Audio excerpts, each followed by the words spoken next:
Chega mais torcida gloriosa, torcida do Botafogo ligada aqui no Plantão Glorioso desta sexta-feira, sexta-feira chuvosa, aquele climinha pra você ficar em casa, mas nem todo mundo vai poder ficar em casa, né?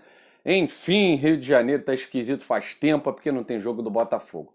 Quando aproximar na quarta-feira, a gente vai ver que o clima vai ficar maneiro e a gente espera que o clima fique bom também com o departamento médico trazendo notícias boas pro torcedor do Botafogo em relação ao Chay, porque existe a dúvida se o Chay vai para o jogo contra o Confiança ou não. Meu amigo, se o Chay não for para o jogo contra o Confiança, a secação vai ser tão grande para cima do Goiás. Aliás, se não está na súmula, se não houver denúncia, o STJD, o Botafogo precisa fazer alguma coisa. A entrada criminosa para cima do Chay, ela precisa ser revista e o Caio Vinícius merece receber alguma punição, já que não foi punido dentro de campo, né? Ele só recebeu de presente um cartão amarelo. Se o Chay não jogar na quarta-feira, o Botafogo vai ter sim uma dor de cabeça, né? Vai enfrentar um adversário que é o penúltimo colocado agora, mas ainda vai atuar contra o Londrina no sábado, né? Podendo ser o 17º colocado e o 17º com 4 vitórias seguidas, né? Então a gente sabe que o fator emocional pesa muito também em reta final de Série B. E a gente já falou isso aqui 1000 vezes, que os times lá de baixo normalmente têm arrancadas incríveis, né? Então todo cuidado é pouco para esse jogo de quarta-feira. E se nós não tivermos o nosso principal jogador, Chay, Navarro e João Carli, como eu falei aqui, vencendo o tripé dessa melhora técnica do Botafogo. Sem o Chay, o Anderson Moreira vai ter uma super dor de cabeça, porque ele tem 3 opções no elenco, né? Já que o Juninho nunca entrou, já que o Cezinha nunca foi utilizado.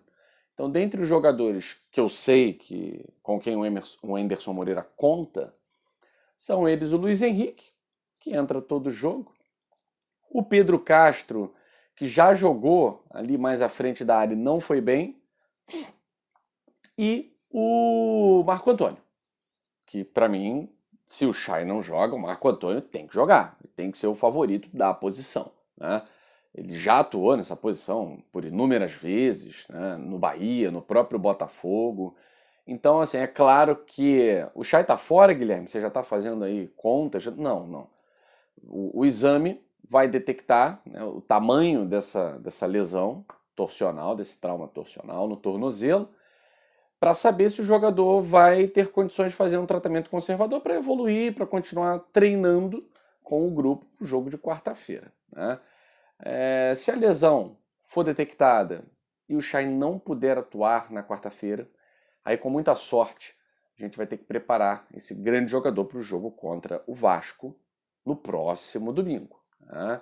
Seria um desastre completo o Botafogo não contar com o Chay na reta final do campeonato. Então a gente está aqui rezando para que tudo dê certo e na sexta-feira, ou até hoje, de repente, no final do dia, mas a previsão é de sexta-feira o resultado do exame, né?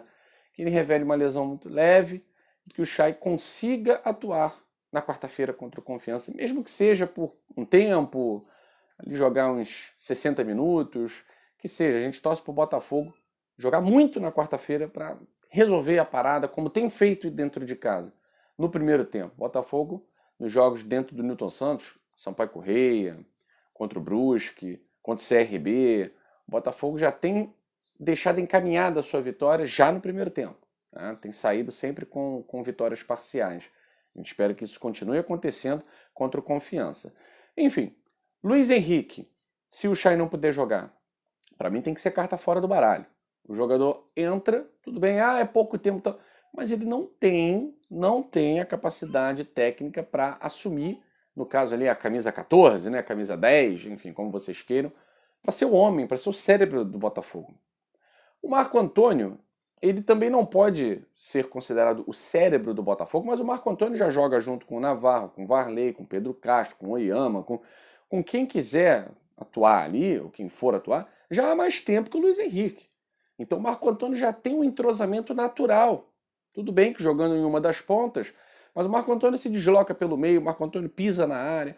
O Marco Antônio é um jogador muito mais efetivo. E, aliás, se o Chay for a campo, provavelmente o Marco Antônio deve entrar no lugar do Diego Gonçalves para essa partida contra o Confiança, tá?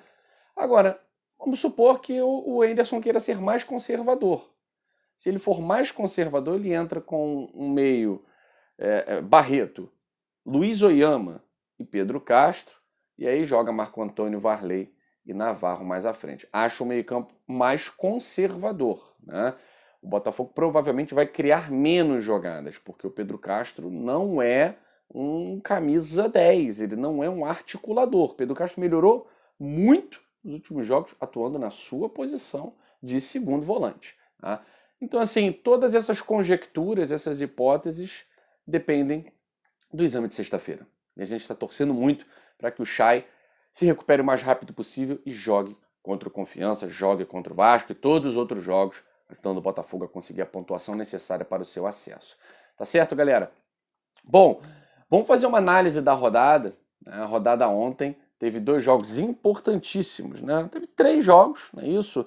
O Guarani venceu o Sampaio Corrêa fora de casa por 1-0.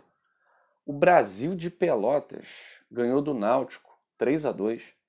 E Cruzeiro e Remo jogaram um vale ali para G4, mas o Remo venceu o Cruzeiro por 3-1, jogando lá no Estádio de Independência. Né?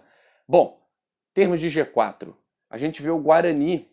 O Guarani, gente, é aquela equipe imprevisível. Tá? Quando você pensa que o Guarani está fora, ele vence uma partida que não está prevista. Né? Quando você pensa que o Guarani agora, se ele entra no G4, ele vai brigar, porque o Guarani ele já poderia estar no G4. O Guarani já poderia ter ultrapassado o CRB. Se o Guarani vencesse o Confiança, estaria com 52. Nesse momento, ele estaria na 5ª colocação. Tá? Ele já poderia ter entrado no G4, outras oportunidades que teve para vencer jogos dentro de casa e não venceu, contra equipes que estão na zona de rebaixamento. Foi o caso do jogo contra o Confiança. Né? O Guarani, perdeu em casa para o Confiança, de virada por 2-1. Teve 2 jogadores expulsos, então todos os fatores ali também contribuíram para essa derrota. E ontem, o Guarani venceu com um gol de pênalti do Bidu, 1-0 Sampaio Corrêa. Na tabela, o Guarani ultrapassa o Vasco. Esse resultado foi bem ruim para aqueles que estão ainda sonhando em 4ª posição. Sonhando com 4ª posição. Né? No caso de CSA, no caso de Vasco e no caso de CRB também. O CRB viu um adversário se aproximar, ainda tem 2 pontos à frente, né, do Guarani, e o Vasco viu um adversário lhe ultrapassar. Né? O Vasco agora é o 7º colocado com 47 pontos, o Guarani o 6º colocado com 49, longe ainda do Botafogo. Né? A questão ali é para a 4ª posição, galera. E o CSA também está preocupado porque agora precisa vencer de qualquer jeito e nem vencendo o CSA chega tão perto. O CSA, se vencer o Vasco, chega a 48. Né? Então, essa vitória do Guarani serviu para dar uma embolada ali na briga por essa 4ª posição a priori. Outro resultado muito importante que para mim definiu um time fora da briga foi a vitória do Brasil de Pelotas sobre o Náutico. O Náutico, com essa derrota para o último colocado do campeonato, ele está fora da briga pelo acesso à Série A. Né? O Náutico estaciona nos 45 pontos, ele pode ver o CSA colocar uma distância de 3 pontos para ele. E quem perde para o Brasil de Pelotas, galera, precisando ganhar, está fora. Está fora, não tem qualquer aspiração no campeonato. A luta do Náutico estava bem interessante, o Náutico nos últimos jogos tinha 3 vitórias consecutivas, empatou com o Vasco, um jogo que poderia ter vencido, e agora perde para o Brasil, lá no Bento de Freitas. O Náutico está fora da briga pelo G4. Tem chance matemática? Tem, mas não vai conseguir, né? Perder para o Lanterna tem seu preço. E a lição que fica para o Botafogo é muito cuidado. Muito cuidado. Não é porque está enfrentando o Lanterna, o vice-lanterna, que tem que entrar de salto alto, ok? É muita atenção em chegar nesse jogo como se fosse uma final de campeonato. Porque senão não consegue conquistar os 3 pontos. Galera, a continuação da rodada é hoje. A rodada só termina no sábado, mas hoje tem 2 jogos importantíssimos. 7 horas, Operário e Avaí. O Operário dentro de casa contra o Avaí. O Avaí tem 53 pontos, é o 3º colocado. Se vencer, chega a 56, iguala o Botafogo na pontuação, mas ainda permanece atrás por conta do número de gols feitos, do saldo de gols. Tá?